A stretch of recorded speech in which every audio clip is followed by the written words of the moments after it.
The rain had been falling since dawn, a soft and endless whisper against the windows. Sarah sat in the living room with a cold cup of coffee between her hands, staring at nothing. The house was too quiet. Every sound, every corner reminded her of him, Michael. Her husband, her best friend, the man who used to fill their home with laughter and calm. It had been 6 months since he passed away, and still Sarah felt like time had stopped on that terrible day. The pictures on the mantel seemed to watch her as she breathed through the silence. In one, Michael was holding their son Ethan on his shoulders at the beach. They both had the same blue eyes, the same easy smile. Now, those smiles existed only in frames, and Sarah could not decide if looking at them helped her heal or made the pain sharper. She had learned how to get through the days, wake up, make breakfast, help Ethan with school, wash the dishes, but every night felt like walking through memories she couldn't escape. The evenings were the hardest. That was when Michael used to come home, his car pulling into the driveway, his voice calling out, "I'm home." The sound had once made the house come alive. Now only the ticking clock answered her. She sometimes caught herself turning toward the door when she heard footsteps, forgetting for a second that they could only belong to Ethan. Ethan was 12, quiet, and too grown for his age. He didn't talk much about his father, but Sarah could tell he missed him deeply. Sometimes she heard him whispering goodnight into the dark, as if his father could still hear him. She wished she knew what to say to make it better. But grief was something you couldn't explain. It only softened with time, if at all. That afternoon, Sarah tried to distract herself by cleaning the study, the room that had been Michael's favorite. It was filled with his books, his handwriting, his scent of cedar and old paper. She ran her hand across his desk and found a small stack of letters tied with a blue ribbon. She smiled faintly. He had always been sentimental. She decided to put them back. Some memories, she thought, needed to rest as the light faded outside. The house filled with the golden color of the setting sun. Sarah made dinner pasta, Michael's favorite, and called Ethan to the table. He came in carrying an old photo album, the one they hadn't opened since the funeral. He sat down quietly, flipping through the pages while Sarah served the food. For a few moments, neither of them spoke. "Mom," Ethan said suddenly, looking up from the album. His voice was soft but serious. "Can I ask you something?" Sarah gave him a small smile. "Of course, sweetheart." "What is it?" He hesitated, his eyes lingering on a photo of his parents from years ago. Era in a white dress, standing beside a young Michael with his arm around her shoulders. They looked happy, carefree, like the world was only beginning. "Do you still love someone else?" Ethan asked. Sarah froze. For a second she thought she hadn't heard him right. The question hit her like a wave, knocking the air out of her chest. She put her fork down slowly, trying to understand. "What do you mean, honey?" she asked carefully. Ethan looked down, tracing his finger over the picture. "I mean, before Dad, did you love someone else? And do you still think about them?" Her breath caught. Memories she hadn't touched in years came rushing back another time. Another face, another voice. A boy named Daniel, the one she had loved before life, took her in a different direction. She hadn't said his name aloud in years, hadn't allowed herself to wonder what had become of him. Yet the question stirred something inside her that had been silent for so long. "Why would you ask that?" she asked softly, her heart racing. Ethan shrugged, his young face thoughtful. Sometimes it feels like you're sad about more than Dad. Like there's another story you don't tell." Sarah's eyes filled with tears she didn't expect. Children saw things adults tried to hide. She didn't know how to answer. How could she explain that even after finding true love? A piece of her heart had stayed locked in the past.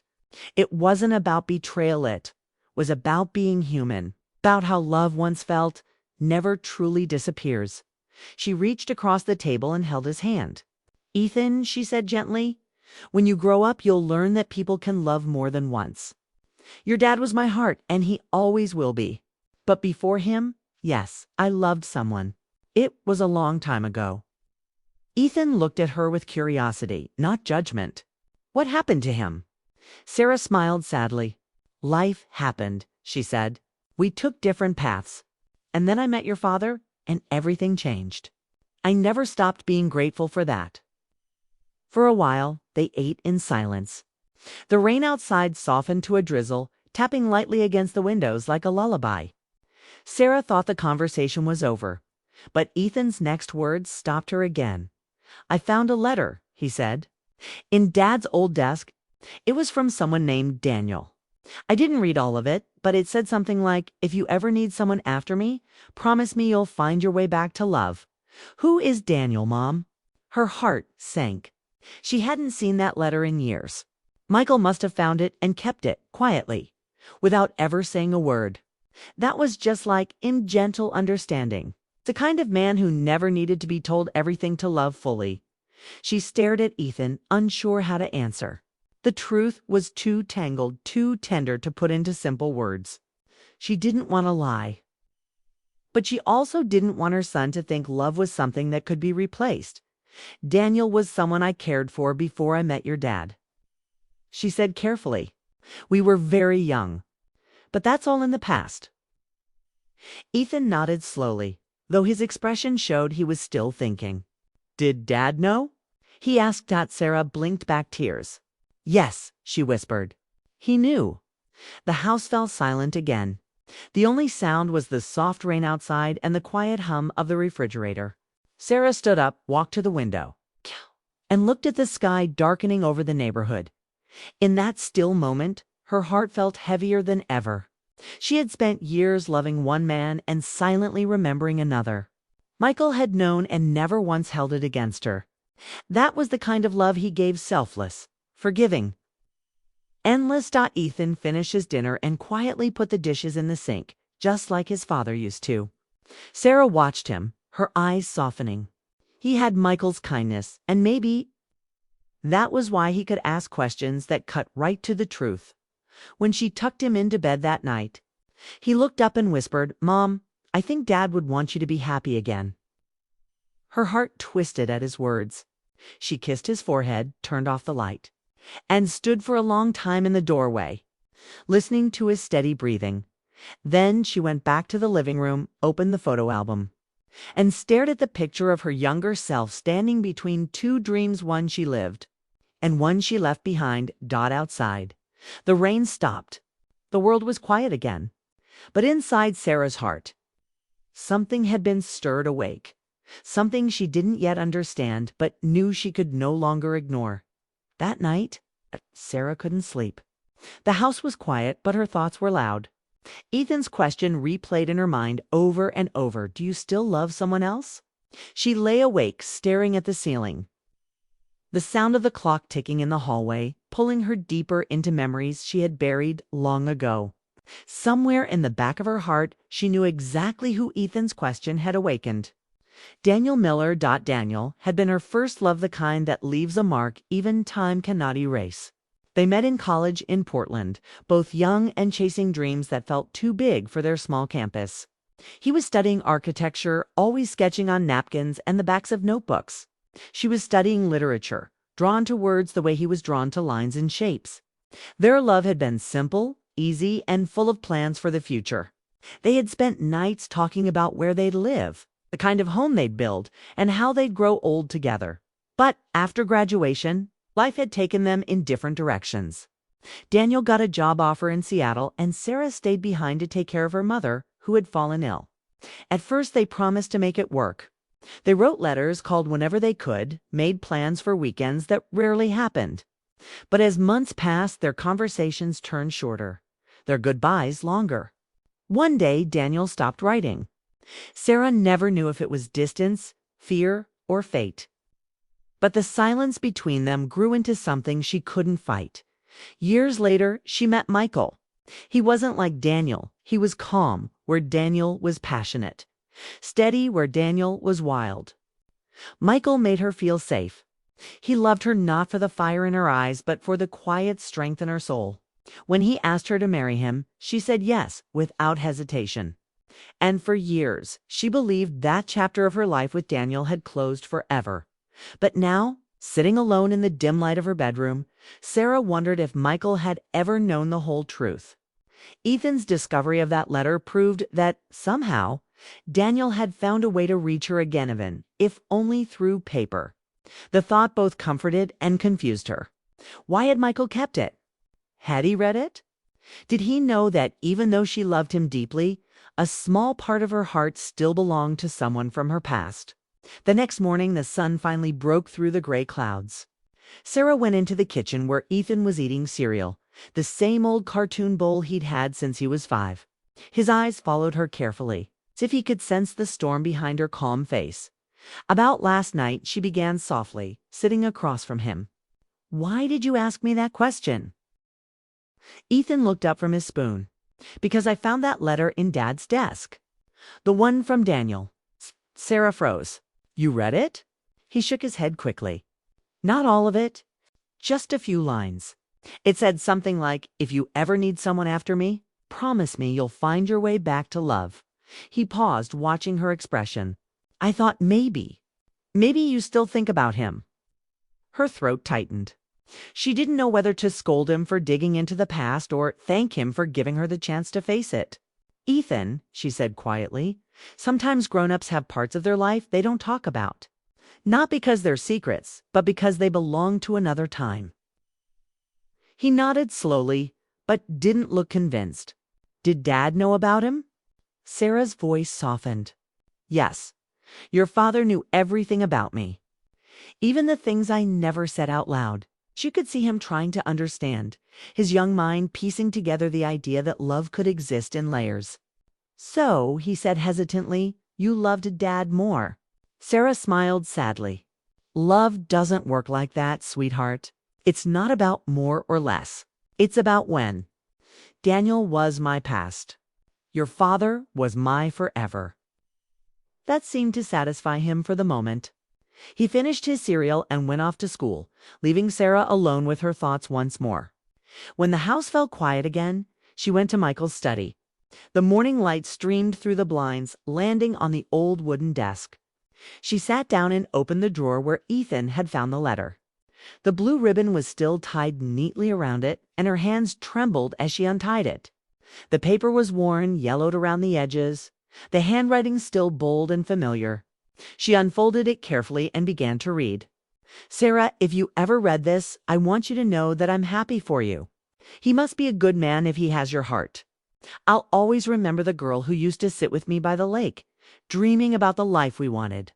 If life ever brings you back to the quiet moments we once dreamed of, my door is open. Not because I expect anything, but because some people stay in our hearts forever. Daniel. Sarah wiped away a tear. Michael had read this letter. She could feel it. He must have found it years ago and decided not to say a word. That was who he was kind enough to understand, secure enough to let her past exist without fear. That realization broke her heart all over again. Later that afternoon, Sarah took a walk down the street. The air was crisp, filled with the scent of pine and autumn leaves. She passed the park where she used to go with Michael and Ethan on weekends. Children were laughing, chasing each other through the grass, their voices echoing with the joy she missed in her own home. She sat on a bench and thought about how strange life could be. She had once believed love came only once, like a perfect story that ended neatly. But maybe love was more like seasons. It changed, came back in different forms, and sometimes returned when you least expected it. When she got home, she opened her laptop for the first time in weeks.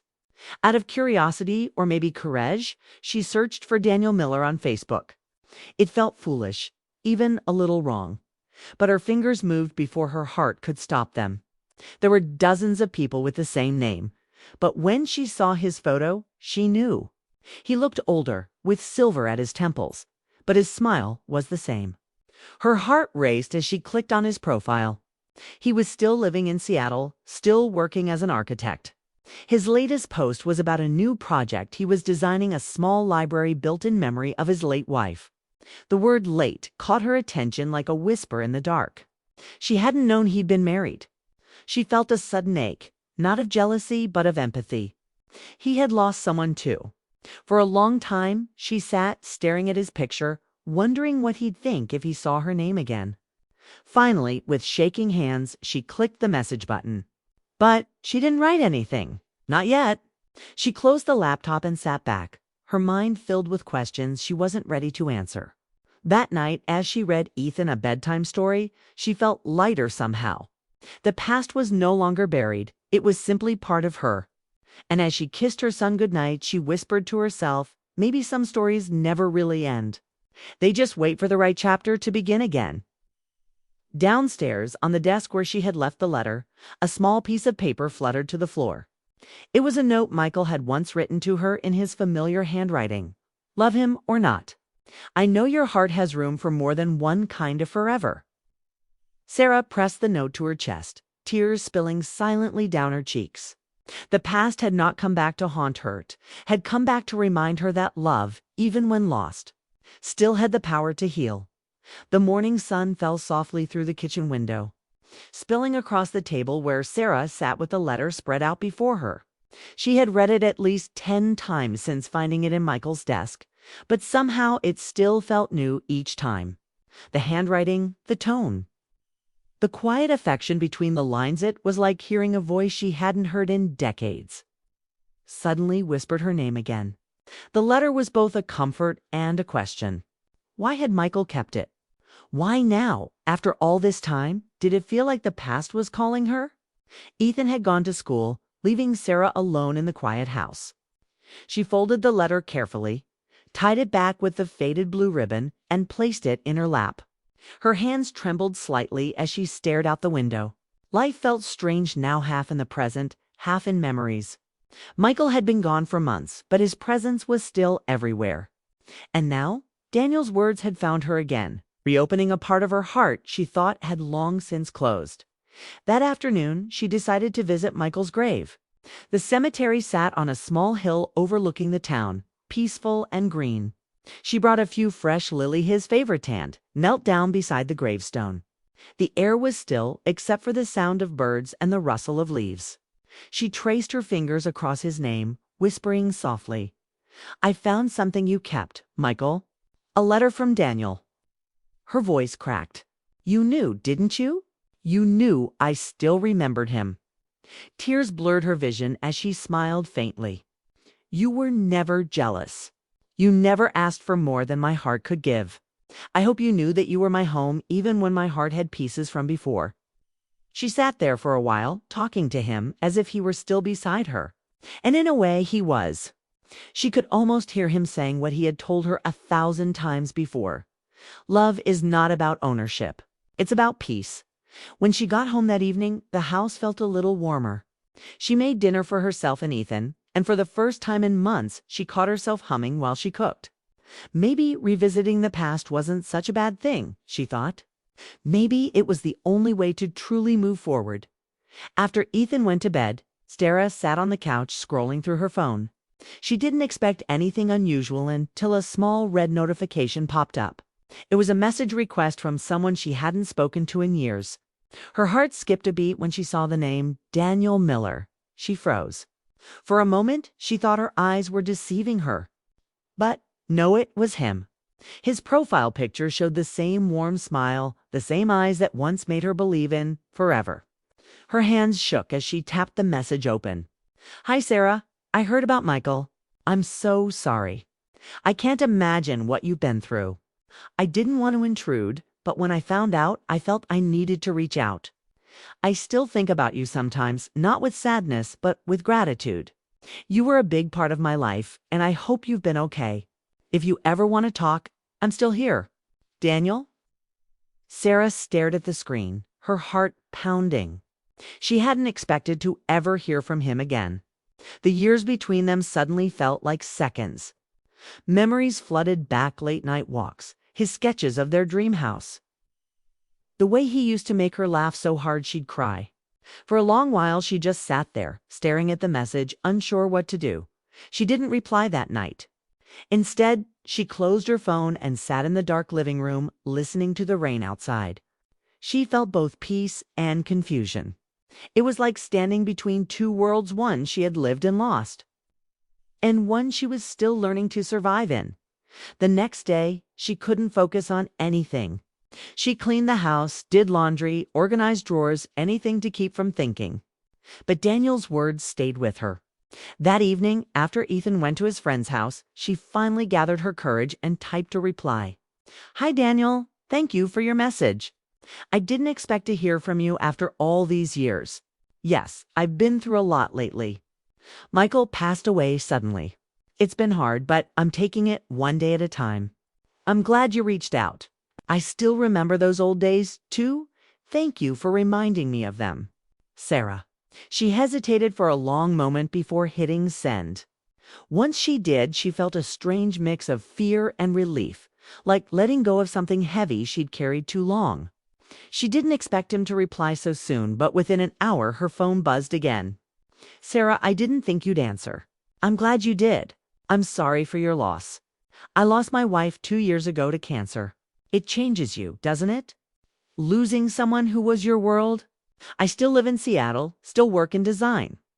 If you're ever here, maybe we could catch up.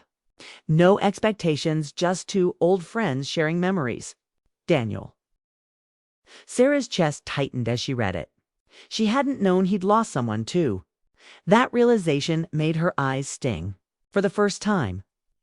She didn't just see Daniel as the boy she once loved. She saw him as someone who understood what it meant to lose everything and still keep moving.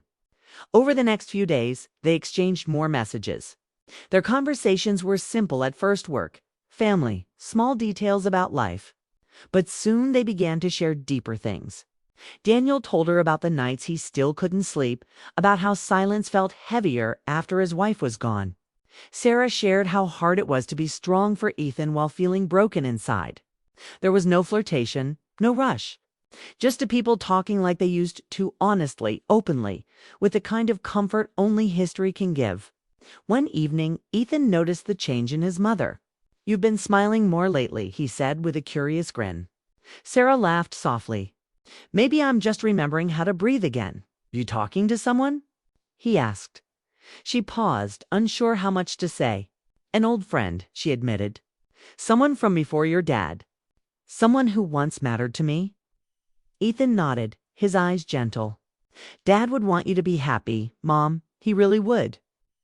His words touched her deeply. That night, she wrote to Daniel again. You know, it's strange. I feel like life is giving me a second chance to remember who I was before everything changed. Maybe that's what grief does. It takes things away, but it also makes space for something new. Daniel replied almost instantly. Maybe it's not something new, Sarah. Maybe it's something true that never really left. The message made her heart flutter in a way she hadn't felt in years. Not because she wanted romance, but because someone finally understood her again. As autumn deepened, Daniel mentioned he would be visiting Portland for a project. No pressure, he wrote. But if you're free, maybe we could meet for coffee.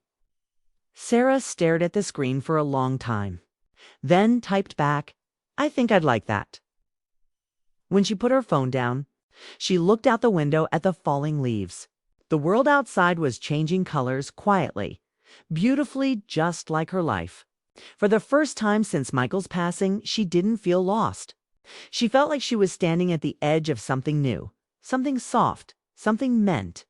And as the evening sun filled the house, Sarah whispered to herself, maybe love doesn't end. It just waits until we're ready to feel it again. The morning of her trip to Seattle arrived with a quiet nervousness Sarah hadn't felt in years. She stood by her bedroom mirror, looking at her reflection, older, wiser, and with a gentleness that came from loss and healing. She hadn't traveled anywhere since Michael's passing, but something about meeting Daniel again felt right. It wasn't about replacing anyone or chasing old memories. It was about closing one chapter and opening another with peace in her heart. Ethan helped her pack, tossing in a sweater she hadn't worn in years. You'll need it, he said with a grin. Seattle's cold. She smiled at how grown-up he sounded. Over the past months, he had become her biggest strength, steady, kind, and always encouraging her to live again. Before she left, he hugged her tight and whispered, Dad would be proud of you, Mom. That one sentence filled her heart with both warmth and ache. She kissed his forehead, then left for the airport with trembling hands but steady resolve. The flight felt shorter than she expected. Maybe because her mind was busy running through 1,000 emotions: excitement, fear, hope. She landed in Seattle under a soft gray sky. The air smelled like rain and pine, just as she remembered from her college years. As the cab drove through the city, old memories came flooding back, nights spent walking downtown with Daniel. Coffee dates at little bookshops. The way the skyline always made her feel small but alive. When the car stopped near a small cafe by the waterfront, she saw him waiting by the door. For a moment, she froze. Daniel stood with his hands in his coat pockets, looking exactly how she remembered and yet completely different. His hair was grayer, his face lined with age, but his eyes, those familiar, steady eyes, were the same. When he saw her, a slow, warm smile spread across his face. "Sarah," he said softly as she approached. She laughed, trying to hide how her heart was racing. "Daniel, you look." She paused, searching for the right word. "Older," he teased gently. "Wiser," she replied, smiling back. They sat inside the cafe, the smell of coffee and rain filling the air. The first few minutes were quiet, both of them a little unsure how to begin. But soon it was as if no time had passed. They talked about everything: his work as an architect, her life with Michael, and how grief had changed them both. They spoke not as strangers, but as two souls who understood the fragile beauty of love and loss. "I didn't think we'd ever see each other again," Daniel admitted, stirring his coffee slowly. "Neither did I," Sarah said. "But I think life has its own timing. Maybe we weren't supposed to meet again until we both knew what love really meant." He nodded, his eyes kind. "Love isn't about forever, is it? It's about truth and kindness and being brave enough to feel again." His words stayed with her. They spent hours walking by the water after lunch, talking and laughing like they used to. Every story felt like a memory coming home. Sarah realized that she wasn't falling back into the past. She was rediscovering the part of herself that had once believed in happiness without guilt. As they stood by the harbor watching the sunset, Daniel said quietly, "I never stopped wishing you well. Even when life took us apart, I always hoped you were loved." Sarah turned to him, her voice soft. Michael gave me a beautiful life. And now I think he'd want me to live it again." They both stood there in silence, letting the wind fill the spaces their words couldn't reach. It wasn't romance that filled the air, it was peace. The kind of peace that comes from understanding the past and forgiving yourself for the what-ifs. Later that evening, Daniel walked her back to her hotel. When they reached the entrance, he hesitated. "Can I see you again before you go?" She smiled. "I'd like that." That night, Sarah sat by her window overlooking the city lights, thinking about how far she had come. Grief had once been her shadow, following her every step. But now, she realized it had also been her teacher. It had shown her the depth of love, the fragility of time, and the courage it takes to move forward. She picked up her phone and texted Ethan. "I'm okay, sweetheart. Seattle is beautiful. I'll tell you everything when I'm back." His reply came instantly. "Love you, Mom. Be happy." The next day, Daniel took her to a small park that overlooked the city. It was the same park they used to visit as students, the place where they had once dreamed about their future. Sitting on the old wooden bench, Sarah ran her fingers across the carved initials that time had faded. D+S, she smiled at the memory. "I used to come here after my wife passed," Daniel said quietly. "I'd sit here and think about how life changes in ways we can't control. And sometimes it brings people back when you least expect it." Sarah looked at him, her eyes gentle. "Maybe it's not about coming back. Maybe it's about finding our way forward with the memories still beside us." He nodded, and for a moment, neither spoke. The silence between them wasn't heavy. It was full of understanding. Two people, once young and hopeful, now older but still open to life's soft surprises. When the time came for her to leave Seattle, Daniel offered to drive her to the airport. The ride was quiet, filled with small smiles and comfortable pauses. As they arrived, she turned to him. "Thank you, Daniel, for reaching out, for reminding me that there's still light after loss." He smiled gently. "Thank you for answering. You made me remember what hope feels like." She hesitated for a moment, then leaned forward and hugged him. It wasn't a romantic gesture, it was one of gratitude, of connection, of two hearts recognizing that they had both survived love's hardest lessons. When she boarded her flight home, Sarah looked out the window as the plane lifted off. Below her, the city faded into mist. She thought of Michael, of Daniel, of Ethan waiting for her at home. Three different kinds of love, all woven into the story of her life. When she landed in Portland, Ethan was waiting at the gate with a wide grin. He ran to her, hugging her tightly. "How was it?" he asked. Sarah smiled, her eyes bright with quiet joy. It was healing. That evening, as they sat together watching the rain outside, Sarah felt an unfamiliar peace settle over her. For the first time in a long while, she wasn't torn between the past and the present. She realized love wasn't something that ended when someone died. It simply changed form, finding new ways to live inside you. Later that night, she placed Michael's old letter and Daniel's message side by side in her journal. She didn't see them as reminders of two loves, but as proof that her heart had been brave enough to love twice, to lose and to heal. Before going to bed, she whispered softly, "Thank you, Michael, for loving me without fear. And thank you, Daniel, for reminding me that love can begin again." Outside, the rain stopped and the moonlight fell across her window. Sarah smiled through her tears, knowing that the story of her heart wasn't over. It was simply beginning a new chapter. One filled with grace, hope, and a quiet kind of love that would last for the rest of her life.